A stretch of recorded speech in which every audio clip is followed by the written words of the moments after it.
Hello दोस्तों, कैसे हो आप सभी। आशा करती हूँ आप सभी स्वस्थ होंगे। मैं आप सभी का अपने चैनल हिंदी क्लासेस में बहुत बहुत स्वागत करती हूँ। तो अभी मैंने आप सभी के लिए हिंदी साहित्य की काफ़ी महत्वपूर्ण क्लास चला रखी है। ठीक है, इसमें आपको काफ़ी महत्वपूर्ण क्वेश्चन देखने को मिलेंगे जो हमारे पीछे के पेपर में पूछे गए हैं। ठीक है, अगर क्लास आपको अच्छी लगे तो क्लास को ज़्यादा से ज़्यादा शेयर करें, लाइक करें और कमेंट भी आप ज़रूर करें और चैनल को भी सब्सक्राइब जरूर करें। और पीडीएफ आपको पता है टेलीग्राम चैनल पर मिल जाता है, तो टेलीग्राम चैनल को भी ज्वाइन जरूर करें। और भाई मैंने शॉर्ट वीडियो डाल रखी है आप सभी के लिए, तो प्लीज़ उन शॉर्ट वीडियो को भी आप जरूर देखें। हर एक शॉर्ट में 1 नंबर का क्वेश्चन आपको देखने को मिलेगा, तो प्लीज़ शॉर्ट को भी जरूर विजिट करें भाई। ठीक है, और प्लेलिस्ट बना रखी है चैनल पर मिल जाएगी, तो प्लेलिस्ट आप जरूर चेक करें भाई। जिस बच्चे ने पीछे की क्लास से नहीं देखी तो चैनल पर जाके देख सकता है, आपको मिल जाएंगी भाई। तो क्लास स्टार्ट करते हैं। पहले हिंदी भाषा और उसका विकास, इससे हम क्वेश्चन आंसर करेंगे। पहला क्वेश्चन है, निम्नलिखित में से कौन द्रविड़ परिवार की भाषा है।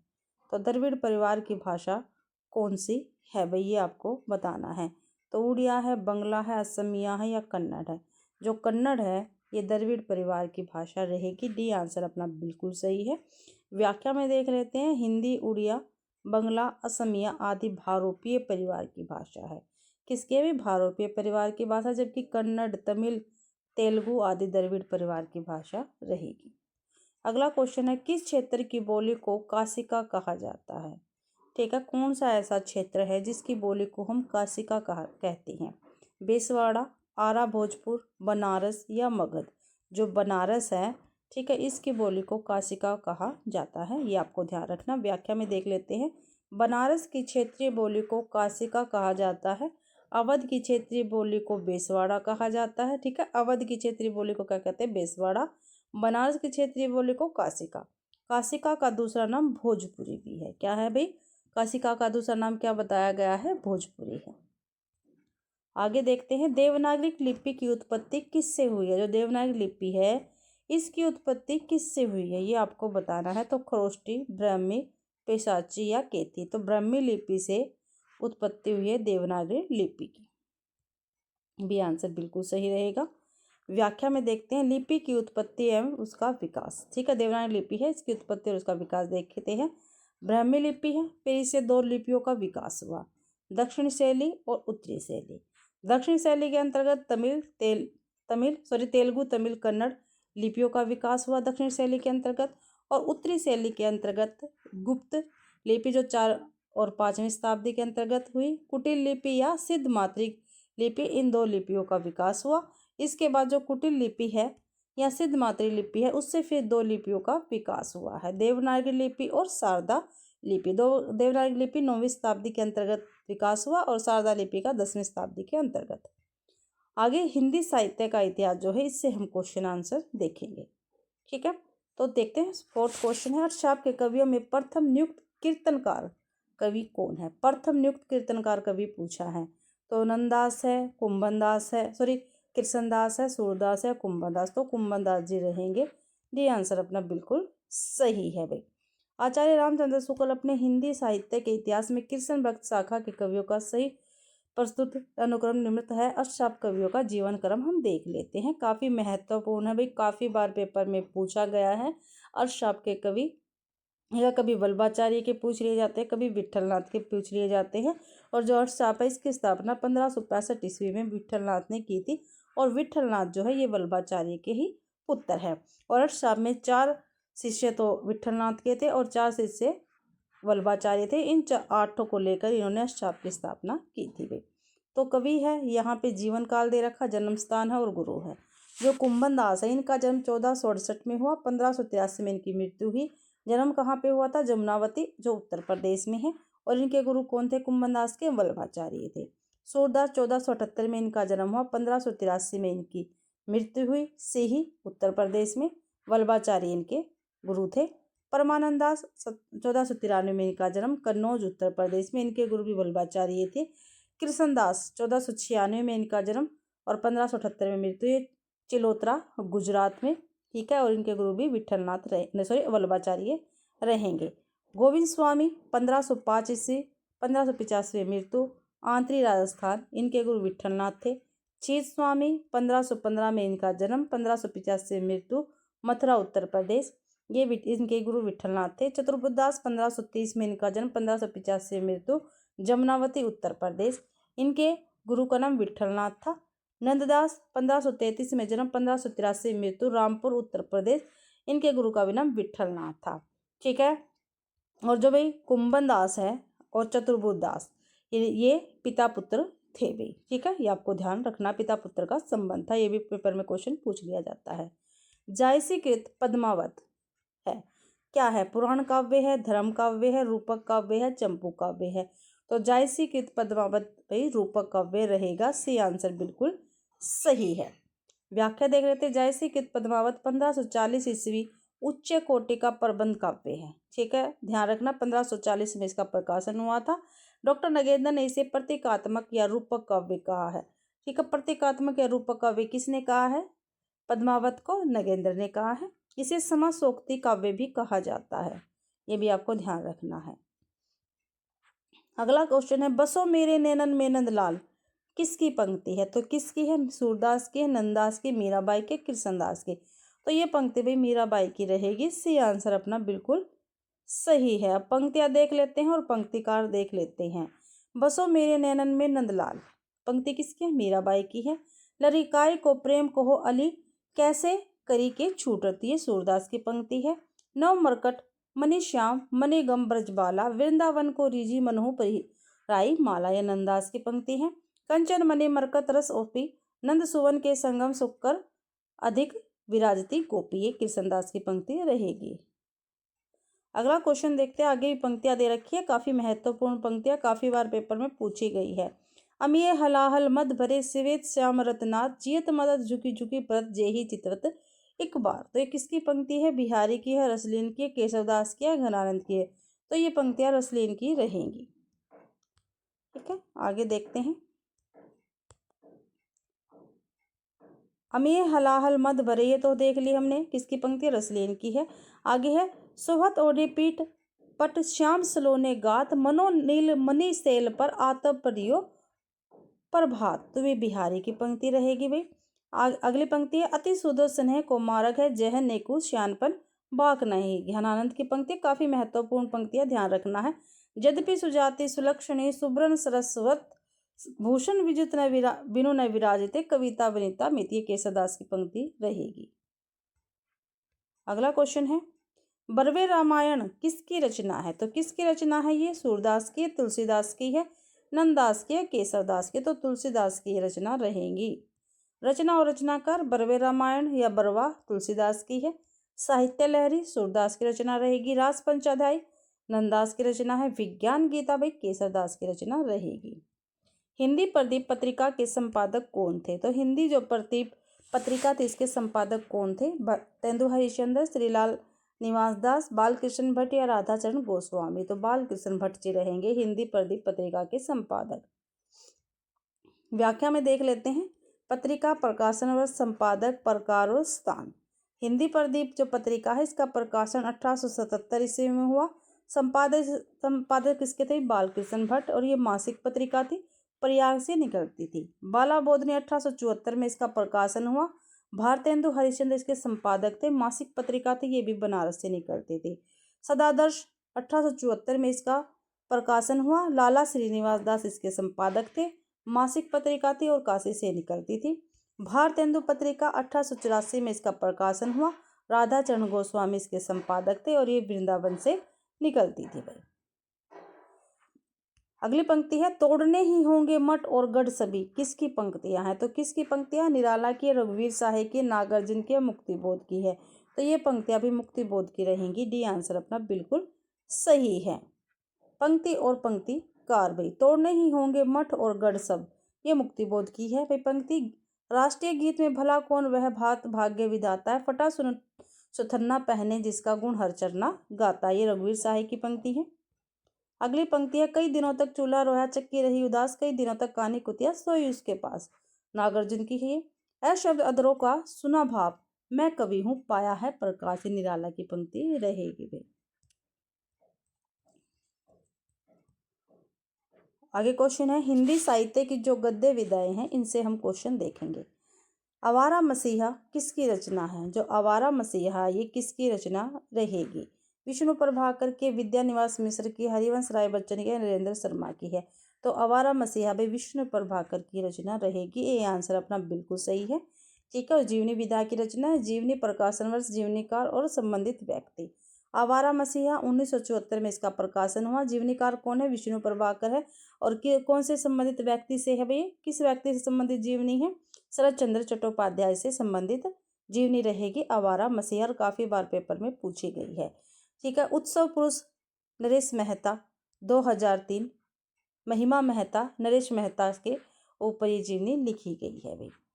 आवारा मसीहा 1974 विष्णु प्रभाकर द्वारा लिखित शरद चंद्र चट्टोपाध्याय की जीवनी। इसके 3 खंड है, दिशाहार, दिशा की खोज और दिशांत। काफी बार पेपर में पूछा गया है, दिशाहारा, दिशा की खोज और दिशांत। अगला क्वेश्चन है, पशु पक्षियों पर लिखित महादेवी वर्मा का रेखा चित्र संकलन है। तो कौन सा पथ के साथी है? मेरा परिवार है, स्मृति की रेखाएं, अतीत के चलचित्र है। तो मेरा परिवार महादेवी वर्मा का रेखा चित्र है जो पशु पक्षियों पर लिखित है भाई। व्याख्या में देख लेते हैं। अतीत के चलचित्र 1941 ईस्वी प्रकाशित हुई। स्मृति की रेखा 1943। मेरा परिवार 1972 महादेवी वर्मा की रेखा चित्र है। मेरा परिवार में वर्मा जी ने नीलकंठ मोर, गिल्लू गिलहरी, सोना हिरनी, दुर्मुख खरगोश, गोरा गाय, नीलू कुत्ता, निको नेवला, रोजी कुतिया, रानी घोड़ी इत्यादि पशु पक्षियों का वर्णन किया है। जबकि पथ के साथी 1956 में प्रकाशित महादेव वर्मा का संस्मरण रहेगा। आगे देखते हैं, रामचंद्र शुक्ल की आलोचनात्मक कृति कौन सी है? तो कौन सी है भी रामचंद्र शुक्ल जी की आलोचनात्मक कृति?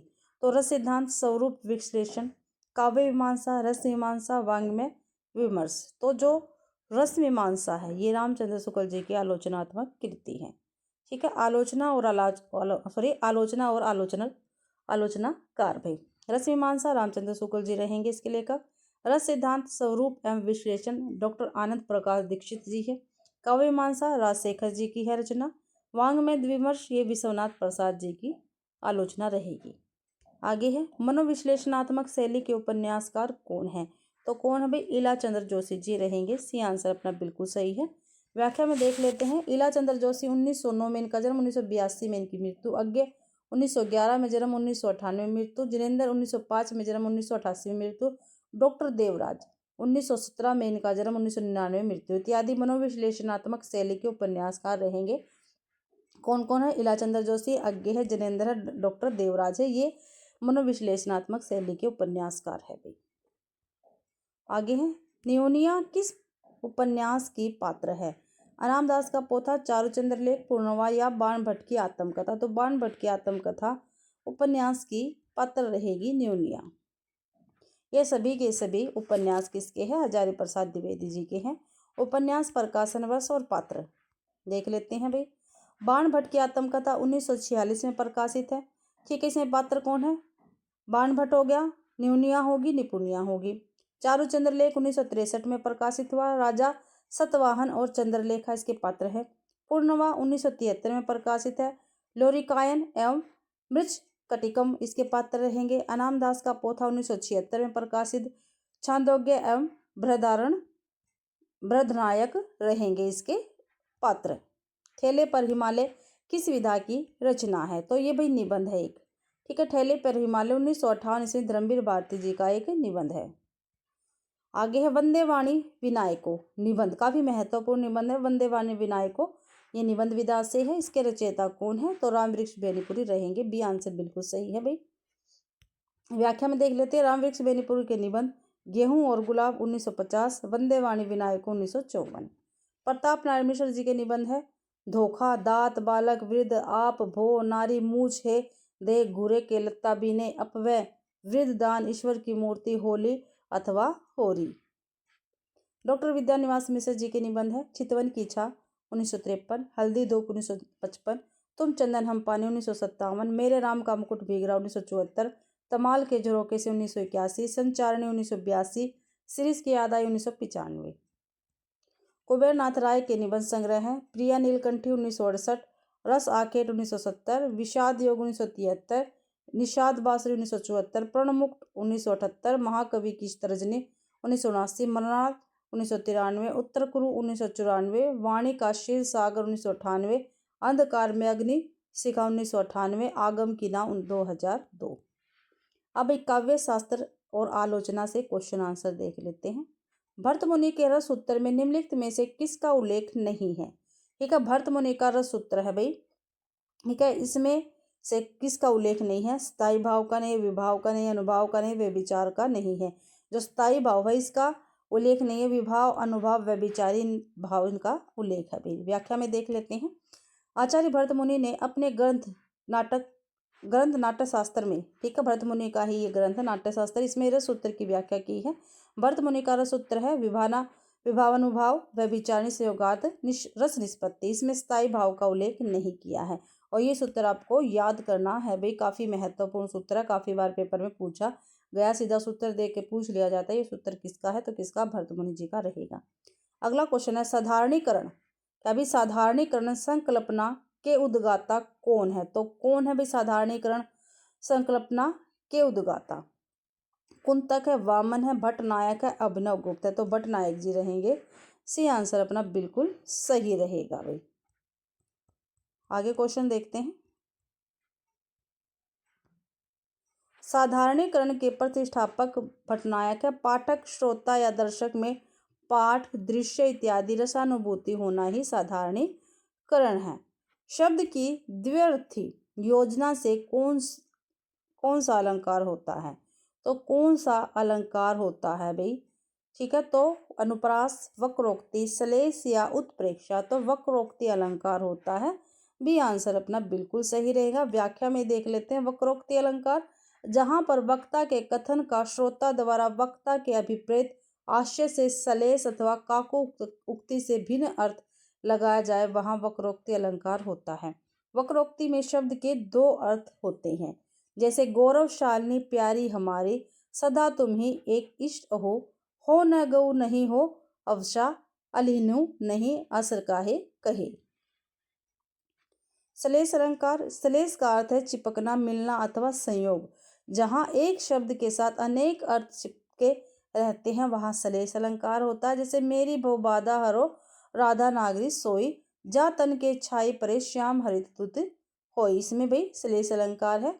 अनुप्रास अलंकार जहां वर्णों या व्यंजनों की समता के आधार पर एक से अधिक बारावर्ती हो वहां अनुप्रास अलंकार होता है। जैसे मुद्रित महीपति मंदिर आए, सेवक सचिव सुबंत बुलाए। उत्प्रेक्ष अलंकार जहां उपमेय में उपमान की संभावना या कल्पना कर ली जाए वहां उत्प्रेक्ष अलंकार होता है। जैसे सोहत ओढ़े पीठ पत श्याम सलोने गात, मानो नील मणि सेल पर आतप परियो प्रभात। तो इसमें मानो जनु जानो आते हैं, वहां भी उत्प्रेक्ष अलंकार होता है, आपको ध्यान रखना है। अब तथ्य विविधा है, इससे क्वेश्चन आंसर हम देखते हैं भाई। क्या अनुक्रम की दृष्टि से प्रेमचंद्र के उपन्यासों का सही अनुक्रम बताना है। सेवा सदन, कर्म भूमि, रंग भूमि, गोदान, चारों के चारों उपन्यास किसके हैं? प्रेमचंद्र जी के उपन्यास रहेंगे। ठीक है, इसमें उपन्यासों की दृष्टि से कौन सा पहले आएगा वो हमें बताना है। तो भाई देख लेते हैं। इसमें भाई सबसे पहले आएगा सेवा सदन, 1918 में प्रकाशित हुआ था। ठीक है, कर्म भूमि आएगा, इसके बाद फिर रंग भूमि, फिर 1936 में तो गोदान हुआ था, 1933 में रंगभूमि हुआ था और कर्म भूमि का भाई पता नहीं 1928 है कुछ। नीचे देख लेते हैं, ये ऑप्शन अपना ठीक रहेगा। देखो ये इसमें उल्टा दे रखा, सॉरी, कर्म भूमि 1933 है भाई, 1918 ये है और 1936 ये है। और हम नीचे देख लेंगे क्योंकि देखो सेवा सदन यहाँ पे है, ये भी ठीक नहीं है, बस सेवा सदन है इसलिए ठीक है। यहाँ पे सी ऑप्शन गलत दे रखा, सी नहीं आएगा, ए ऑप्शन इसका आएगा। और हम देख लेते हैं। देखो प्रेमचंद्र 1880 में इनका जन्म, 1936 में इनकी मृत्यु हुई। देवस्थान रहस्य 1905 में, प्रेमा 1907 में। देखो सेवा सदन 1918 और यहाँ पे सेवा सदन एक में ही था, देख लो, और कहीं पे नहीं है, तो इसलिए मैंने सेवा सदन टिक किया था। ठीक है, सेवा सदन 1918, वरदान 1921, प्रेमाशय 1922। फिर देखो रंगभूमि 1925 है। ठीक है, रंगभूमि कितना है? 1925। ठीक है, 1925 है, 1933 ये था और 1936 ये था। ठीक है, 1918 ये था। ठीक है। कायाकल्प 1936, निर्मला 1927, प्रतिज्ञा 1929, गबन 1931, क्रमभूमि 1933, गोदान 1936, मंगलसूत्र 1948। और ये क्या है, अधूरा उपन्यास है इनका, प्रेमचंद्र जी का। ये आपको ध्यान रखना। प्रेमचंद्र ने प्रेमा जो 1907 में प्रकाशित उपन्यास को संशोधित करके प्रतिज्ञा 1929 शीर्षक से प्रकाशित करवाया था भाई। अगला क्वेश्चन है, कालखंड की दृष्टि से कहानियों का सही अनुक्रम बताया। जो कहानी है दे रखी है भाई, इनका अनुक्रम हमें बताना। उसने कहा था रानी केत की कहानी, त्रिज शरणागत। रानी केत की कहानी सबसे पहले आएगा भाई, इसमें देख लेते हैं। और बी ऑप्शन में ही है, इसलिए बी ऑप्शन यहाँ पे ठीक हो गया है। यहाँ पे हम देख लेते हैं। कहानी दे रखी है, प्रकाशन वर्ष और कहानीकार है। रानी केत की कहानी 1808 ईस्वी में प्रकाशित इंशाअल्लाह खां की कहानी है। उसने कहा था 1915 में प्रकाशित है, चंद्रदत्त शर्मा गुलेरी जी की कहानी है ये। शरणागत 1912 में प्रकाशित वृंदावन लाल वर्मा की कहानी है। त्रिज 1979 में प्रकाशित उदय प्रकाश जी की कहानी रहेगी। आगे है, निम्नलिखित नाटकों का सही अनुक्रम हमें बताना। भाई नाटक दे रखा है, इनके सही अनुक्रम हमें बताना है। अंधा युग, शारदीय, कोर्ट मार्शल और मादा क्रेस्टस। तो आंसर ये अपना बिल्कुल सही रहेगा, पहले अंधा युग आएगा। ठीक है। नाटक, प्रकाशन वर्ष और नाटककार। अंधा युग 1955 में प्रकाशित है, धर्मवीर भारती इसके नाटककार रहेंगे। शारदिया 1959 में प्रकाशित है, जगदीश चंद्र माथुर इसके नाटककार रहेंगे। कोर्ट मार्शल 1991 में प्रकाशित, स्वदेश दीपक इसके नाटककार रहेंगे। मादा कैक्टस 1959 में प्रकाशित, लक्ष्मी नारायण लाल इसके नाटककार रहेंगे। हजारी प्रसाद द्विवेदी के आलोचनात्मक ग्रंथों का सही अनुक्रम। भाई हजारी प्रसाद द्विवेदी जी के आलोचनात्मक ग्रंथ दे रखा है, उनका सही अनुक्रम हमें बताना है। कबीर, हिंदी साहित्य का आदिकाल, हिंदी साहित्य की भूमिका, सूर साहित्य। तो भाई सबसे पहले इसमें आएगा सूर साहित्य, फिर हिंदी साहित्य की भूमिका, फिर कबीर, हिंदी साहित्य का इतिहास। ठीक है। बी आंसर अपना बिल्कुल सही रहेगा। व्याख्या में देख लेते हैं। हजारी प्रसाद द्विवेदी का जन्म 1907 में हुआ, मृत्यु 1971 में हुई। ठीक है। सूर साहित्य 1930 में प्रकाशित, हिंदी साहित्य की भूमिका 1940 में प्रकाशित, कबीर 1941 में, और हिंदी साहित्य का आदिकाल 1952 में प्रकाशित है। सहज साधना 1963 में, कालिदास की लालित्य योजना 1965 में, मध्यकालीन बौद्ध का स्वरूप 1970 में प्रकाशित है। आगे प्रकाशन काल के अनुसार रेखा चित्रों का सही अनुक्रम हमें बताना है। रेखा चित्र दे रखे, इनका सही अनुक्रम बताना है। माटी की मूर्ति, अमिट रेखाएं, अतीत के चलचित्र, कुछ शब्द कुछ रेखाएं। तो देखते हैं सबसे पहले इसमें क्या आएगा, एक साथ ही देख लेते हैं। ठीक है। रेखा चित्र है, प्रकाशन वर्ष है और लेखक है। अतीत के चलचित्र, स्मृति की रेखाएं, मेरा परिवार, ये महादेव वर्मा जी के रेखा चित्र है। अतीत के चलचित्र, इसका प्रकाशन 1941 में हुआ। स्मृति के रेखाएं 1943 में, मेरा परिवार 1972 में प्रकाशित हुआ। भाई ये आपको ध्यान रखना है। माटी की मूर्तें, गेहूं और गुलाब, लाल तारा, मील के पत्थर, ये सभी रेखा चित्र राम वृक्ष बेनीपुरी के हैं। माटी की मूर्तें का प्रकाशन 1946 में हुआ। गेहूं और गुलाब 1950 में इसका प्रकाशन हुआ। लाल तारा 1938 में इसका प्रकाशित हुआ। भाई अमिट रेखा 1951, सत्यवती मलिक जी की है ये रेखा चित्र। कुछ शब्द और कुछ रेखा 1965, विष्णु प्रभाकर का रहेगा। तो इसके अकॉर्डिंग अपना जो सी आंसर था वो बिल्कुल सही रहेगा भाई। ठीक है, ये ध्यान रखना है। अगला क्वेश्चन देखते हैं। रेखा रचना काल के अनुसार पत्रिकाओं का सही अनुक्रम बताना। भाई पत्रिकाएं दे रखी हैं, उनका हमें सही अनुक्रम बताना है। हिंदी प्रदीप, ब्राह्मण, भारतेंदु या सदा दर्श। तो सदा दर्श, हिंदी प्रदीप, ब्राह्मण और भारतेंदु। बी आंसर अपना बिल्कुल सही रहेगा। पत्रिका प्रकाशन वर्ष, संपादक, प्रकार और स्थान। सदादर्श 1874 में प्रकाशित है भाई पत्रिका। श्रीनिवास दास इसके संपादक रहेंगे। ठीक है, ये मासिक पत्रिका थी और काशी से निकलती थी। हिंदी प्रदीप 1877 ईस्वी में इसका प्रकाशन हुआ। बालकृष्ण भट्ट इसके संपादक रहेंगे। ये भी मासिक पत्रिका थी और प्रयाग से निकलती थी। ब्राह्मण 1883 ईस्वी में इसका प्रकाशन हुआ। प्रताप नारायण मिश्र इसके संपादक रहेंगे। मासिक पत्रिका थी और कानपुर से निकलती थी। भारतेंदु 1884 में इसका प्रकाशन हुआ। राधाचरण गोस्वामी इसके संपादक रहेंगे और वृंदावन इसका स्थान है भाई निकलने का। अगला क्वेश्चन है, निराला की रचनाओं का सही अनुक्रम बताना है। ठीक है, निराला की रचनाओं का सही अनुक्रम हमें बताना है। अनामिका, परिमल, गीतिका, कुकुरमुत्ता, ए ऑप्शन ही बिल्कुल सही है। सूर्यकांत त्रिपाठी निराला 1899 में जन्म, 1961 में इनकी मृत्यु। इनका काव्य संग्रह देख लेते हैं। अनामिका 1923, परिमल 1930, गीतिका 1936, तुलसीदास 1938, कुकुरमुत्ता 1942, अणिमा 1943, बेला 1946, नए पत्ते 1946, अर्चना 1950, आराधना 1953, गीत गुंज 1954, सांध्या काकली 1969। नोट भाई, नोट में देखते हैं सूर्यकांत त्रिपाठी निराला की प्रथम कविता थी जूही की कली, जो 1916 में प्रकाशित हुई थी। कमायनी के सर्गों का सही अनुक्रम हमें बताना है। ठीक है, तो चिंता, काम, आशा, श्रद्धा, श्रद्धा, आशा, चिंता, चिंता, आशा, श्रद्धा, काम, चिंता, आशा, श्रद्धा, काम। चिंता से स्टार्ट होते हैं सर्ग और भाई आनंद पे जाके इनकी समाप्ति होती है। 15 सर्ग है ये। ठीक है, जयशंकर प्रसाद का जन्म 1889 में हुआ, 1937 में इनकी मृत्यु। ठीक है, इनकी कामायनी रचना है जो 1936 में प्रकाशित हुई, और इस महाकाव्य और कामायनी का एक महाकाव्य, इसमें भाई टोटल 15 सर्ग है, जिनका क्रम इस प्रकार है। चिंता से सर्ग स्टार्ट होते हैं और आनंद पर इनकी समाप्ति होती है। ठीक है, टोटल 15 सर्ग है, काफी बार पेपर में पूछे गए। तो चिंता, आशा, श्रद्धा, काम, वासना, लज्जा, कर्म, ईर्ष्या, ईड़ा, सवपन, संघर्ष, निर्वेद, दर्शन, रहस्य और आनंद। भाई ये 15 सर्ग है, ये आपको अच्छी प्रकार से ध्यान रखने हैं। रचना काल के अनुसार लंबी कविताओं का सही अनुक्रम क्या है? तो लंबी कविताएं दे रखी, इनका सही अनुक्रम बताना है। असाध्य वीणा, पटकथा, कन्हार, प्रलय की छाया।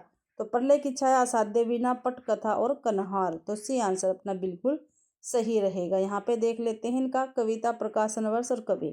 प्रलय की छाया 1931 में प्रकाशित है, जयशंकर प्रसाद इसके रचनाकार रहेंगे। असाध्य वीणा 1961 में प्रकाशित, अज्ञे जी इसके रचनाकार रहेंगे। भाई पटकथा 1972 में प्रकाशित है, धूमिल जी की। और कन्हार का भी यहाँ पे नहीं पता। आचार्य और उनके सिद्धांतों के साथ सुमेलित करना है। तो मैंने कल भी आपको बताया था, कल की क्लास में भी। ठीक है, भट्ट लोलट जो सबसे पहले आएगा वो हम करेंगे। भट्ट लोलट जी का है मुक्तिवाद। तो ए का 2 भाई, तो ए का 2 हमारा, और एक ही 1 डी ऑप्शन में है, तो डी ऑप्शन अपना बिल्कुल सही रहेगा। जो पहले आता है मिलान वाले क्वेश्चन में हमें वो करना जरूरी होता है, क्योंकि काफ़ी हद तक हमारा क्वेश्चन वहीं से ठीक हो जाता है। ठीक है, अब हम इनको नीचे देख लेते हैं व्याख्या में। आचार्य, सिद्धांत और दर्शन। भट्ट लोलट उत्पत्तिवाद इनका सिद्धांत है, और दर्शन इनका मीमांसा रहेगा। शंकुक का सिद्धांत है अनुमतिवाद और न्याय दर्शन से संबंधित है। भट्ट नायक भुक्तिवाद सिद्धांत इनका साख्य दर्शन से संबंधित है। अभिनव गुप्त अभिव्यक्तिवाद सिद्धांत और शैव दर्शन से संबंधित है। शास्त्र ये अस्तित्ववाद से संबंधित है। भाई निम्नलिखित ग्रंथकारों और उनके ग्रंथों का सुमेलन करना है। ठीक है, पाश्चात्य शास्त्र के कवि दे रखे और उनकी रचनाएं दे रखी है, इनको हमें सुमेलित करना है। तो सबसे पहले हमें जो आती है वो देखते हैं। जो वर्ड्सवर्थ है, इनकी रचना है लिरिकल बैलेड्स। कल भी हमने देखी थी, तो बी का 3। अब देखते हैं बी का 3 हमारा कहाँ पे है। तो बी का 3 हमारा भाई एक ही ऑप्शन में, यानी बी में। तो बी ऑप्शन अपना बिल्कुल सही रहेगा, और हम व्याख्या में देख लेते हैं। ठीक है, बी ऑप्शन अपना बिल्कुल सही है। आप देख सकते हो यहाँ पे ग्रंथ और ग्रंथकार देखते हैं। दी वेस्टलैंड इलियड जी की रचना है। लिरिकल बैलेड्स वर्ड्सवर्थ की है। पेरिप्यूसिस ये लॉन्गिंग्स की है। पेरिपोइटिस केस ये अरस्तु की है, ये ध्यान रखना। रिपब्लिक इसकी प्लेटो की रचना रहेगी। निम्नलिखित रचनाकारों के साथ उनकी रचनाओं का सुमेलन कीजिए। तो देखते हैं अज्ञे, किशन पटनायक, केदारनाथ सिंह और अनामिका। तो इनकी हम रचनाएं देखते हैं। भाई तो जो पहले आता वो देख लेते हैं। अज्ञे की है संवत्सर, ये आंसर अपना बिल्कुल सही रहेगा। ए का 4। अनामिका की है स्थितताओं का मानचित्र। तो डी का 2। ए का 4 और डी का 2 यहीं पे पहले मिलान करते हैं। ए का 4 और डी का 2, ए ऑप्शन अपना बिल्कुल सही है। व्याख्या में देख लेते हैं। रचना और रचनाकार संवत्सर अज्ञे की है। विकल्पहीन नहीं है दुनिया किशन पटनायक की है। कब्रिस्तान में पंचायत केदारनाथ सिंह की रचना है। स्थितताओं का मानचित्र ये अनामिका की है। शब्द और मनुष्य परमानंद श्रीवास्तव जी की रचना रहेगी। आगे कवियों और उनकी कृतियों का मिलान। तो भाई जो सबसे पहले आते हैं वो देख लेते हैं। कुंवर नारायण की है, कुंवर नारायण की आत्मजय। ठीक है, तो डी का 2, तो डी का 2 देखते हैं हमारा ए ऑप्शन में है। तो ए ऑप्शन अपना बिल्कुल सही रहा। भाई जो आता है सबसे पहले हमें उसका मिलान करना, इससे हमारा क्वेश्चन काफ़ी हद तक ठीक हो जाएगा। ठीक है, अकाल में सारस केदारनाथ सिंह की रचना। संशयात्मा 2004 ज्ञानेंद्रपति की है। अग्निलिख 1976 भारत भूषण अग्रवाल की रचना है। आत्मजी 1965 कुंवर नारायण जी की रचना रहेगी। निर्वाचित कविताएं 2004 की रचना है भगवत रावत की।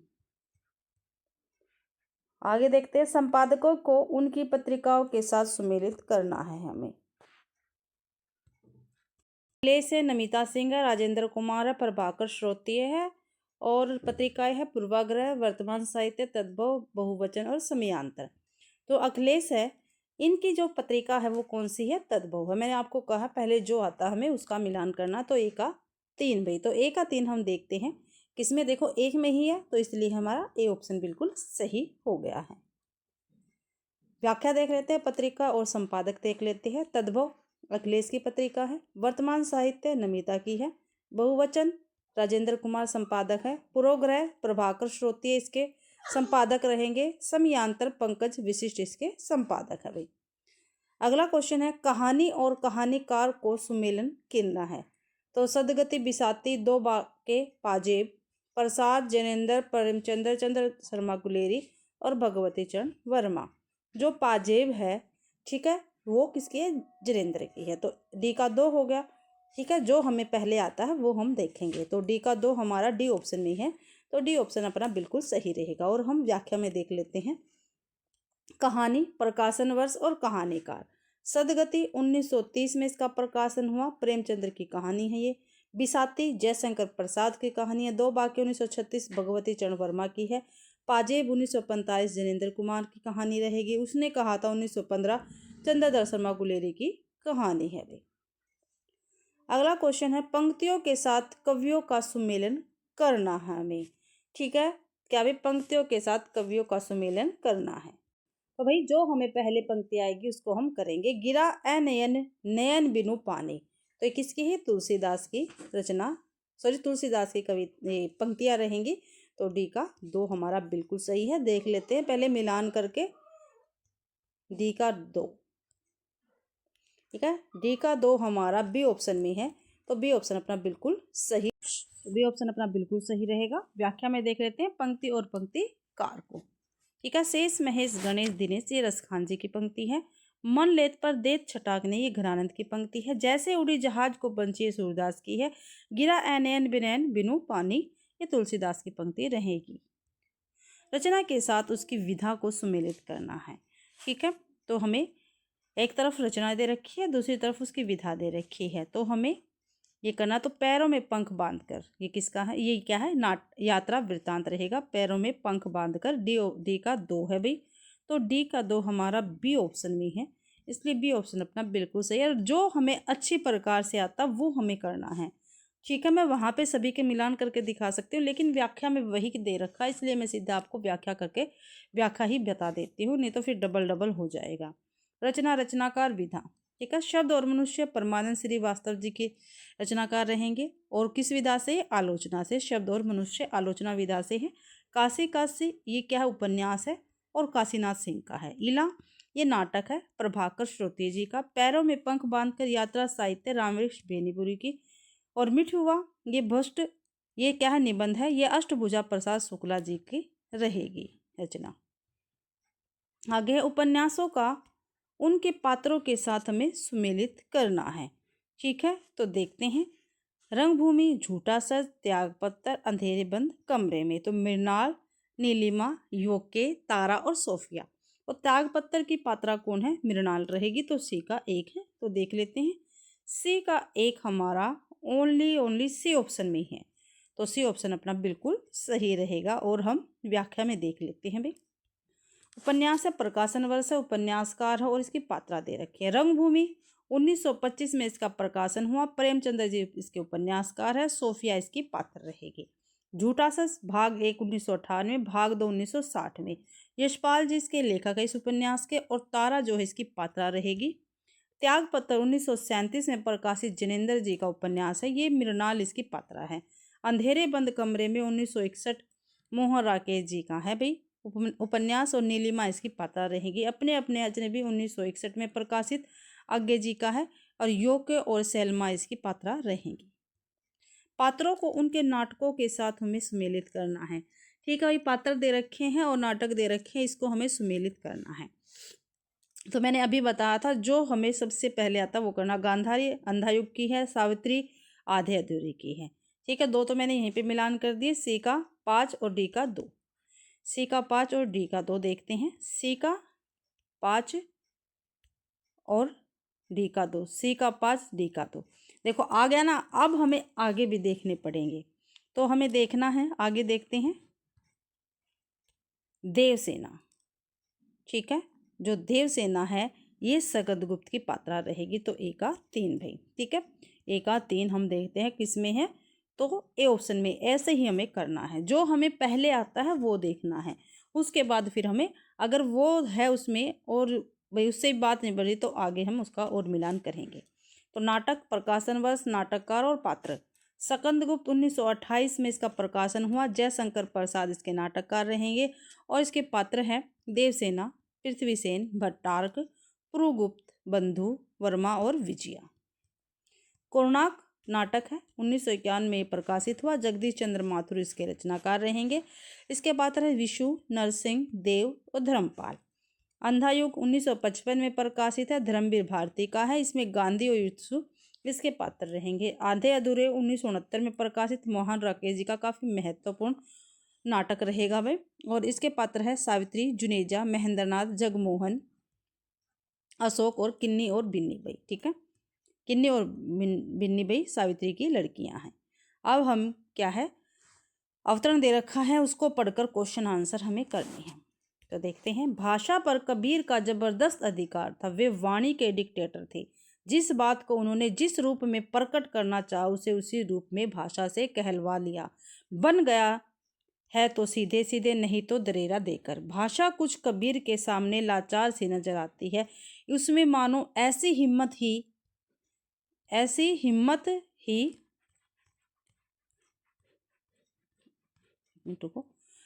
ही नहीं कि इस लापरवाह फक्कड़ की किसी फरमाइश को ना ही कर सके और कह कहानी को रूप देकर मनोग्राही बना देने की तो ऐसी ताकत कबीर की भाषा में है, वैसी बहुत कम लेखकों में पाई जाती है। अब इसके हम क्वेश्चन आंसर करेंगे। कबीर की वाणी के विषय में क्या कहा गया है, तो क्या कहा गया, कबीर वाणी के महापंडित है, कबीर वाणी के धनी है, कबीर वाणी के डिक्टेटर है, कबीर वाणी के लोकनायक है। तो कबीर वाणी के डिक्टेटर है। जो हमें गद्य में पढ़ा है उसी से हमें क्वेश्चन आंसर देने होते, ये आपको ध्यान रखना है भाई। एक और, कबीर को वाणी के डिक्टेटर किसने कहा है, तो किसने कहा है, हजारी प्रसाद द्विवेदी ने कहा है, ध्यान रखना है। व्याख्या में देखते हैं। कबीर की वाणी के विषय में कहा गया है कि कबीर वाणी के डिक्टेटर या ना तानाशाह थे। हजारी प्रसाद द्विवेदी ने भी इस कथन का समर्थन किया है।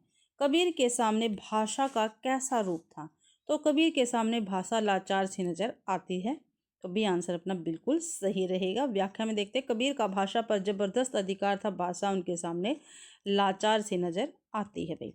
कबीर की भाषा में कैसी हिम्मत नहीं है, तो कबीर की भाषा में कैसी हिम्मत नहीं है कि वह इस फक्कड़ की फरमाइश को ना ही कर सके। बी आंसर अपना बिल्कुल सही है। कबीर की भाषा में ऐसी हिम्मत नहीं है कि वह इस फक्कड़ की फरमाइश को पूरी न कर सके।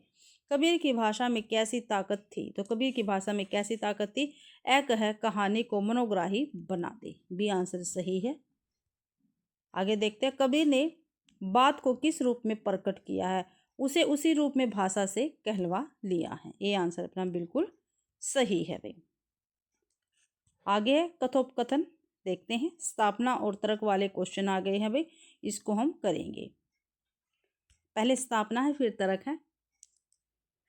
सही शब्द वे ही हैं जो उनके बीच के अंतराल का सबसे अधिक उपयोग करें। बिल्कुल सही है। अंतराल के उस मौन द्वारा भी अर्थवक्ता का पूरा ऐश्वर्य संप्रेक्षित कर सकते हैं। दोनों ही बिल्कुल सही है।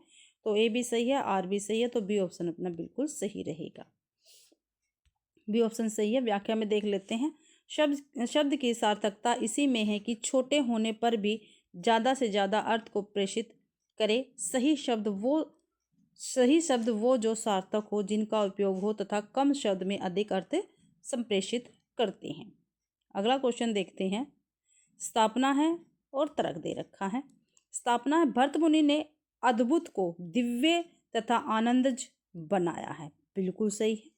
तर्क है। उनकी दृष्टि अलंकारों तक गई, नहीं भाई काफ़ी गई थी उनकी दृष्टि, तो गलत है ये, अलंकार तक नहीं गई थी। तो ये सही है, आर गलत है, ये ऑप्शन अपना बिल्कुल सही रहेगा। व्याख्या में देख लेते हैं, रस सिद्धांत के प्रतिपादक, देखो रस सिद्धांत के, और वहाँ पे क्या दे रखा है, अलंकार। रस सिद्धांत के प्रतिपादक आचार्य भरत मुनि हैं। भरत मुनि ने अद्भुत रस को, दिव्य एवं आनंद को उत्पन्न करने वाला बताया। भरत मुनि ने सिर्फ 4 अलंकारों का वर्णन किया है, अतः भरत मुनि का अलंकार पर आंशिक प्रभाव है। और मैंने 4 अलंकार आपको बताए भी हैं, चाहे एस्टेट वाली सीरीज में बताए हो, चाहे अब ये हमारा ये जो ये सीरीज चला रखी है प्रैक्टिस सेट, इसमें बताए हो। स्थापना देख लेते हैं, गुण मुख्य रूप से रस के धर्म है। क्या भाई, जो गुण है ये मुख्य रूप से रस के क्या है, धर्म है, ये बिल्कुल सही है। इन्हें गौण रूप से शब्दार्थ के भी धर्म नहीं माना जाता, ये गलत है, तो ये सही है, आर गलत है। व्याख्या में देख लेते हैं, गुण मुख्य रस के धर्म होते हैं, गौण रूप से इन्हें शब्दार्थ का धर्म माना जाता है। आगे देखते हैं भाई, क्वेश्चन 48वां है, स्थापना और तर्क दे रखा है, ठीक है, स्थापना और तर्क है। स्थापना है, कवियों और दार्शनिकों की दृष्टि में विश्व भाव में है, बिल्कुल सही है भाई, विश्व भाव में है।